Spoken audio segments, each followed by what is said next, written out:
Here's Exhibit A. Raffia, show the raffia. I'd like you to see the raffia.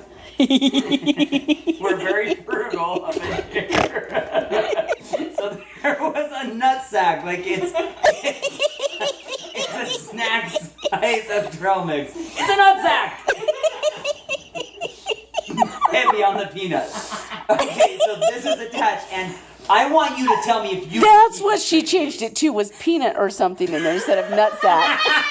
Okay, just a minute, I gotta tell you. So, woo, the trouble with some of us is we are caught in monkey traps. In Africa, the natives have a unique, effective way to capture monkeys. They lop off the top of a coconut, remove the meat, and leave a hole in the top of the coconut large enough for the monkey to put its paw in.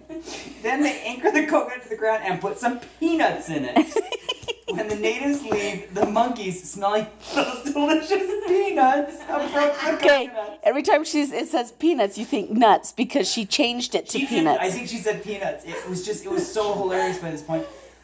Okay, they approach the coconuts, see the peanuts in them, put the paw in to grasp the nuts, and attempt to remove the nuts. I'm gonna say nuts one more time. But finally, the hole is too small for the doubled up fish.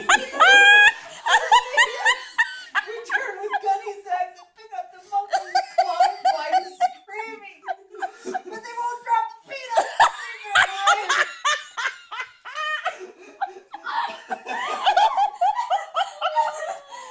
Do you know anyone who's caught in a monkey trap?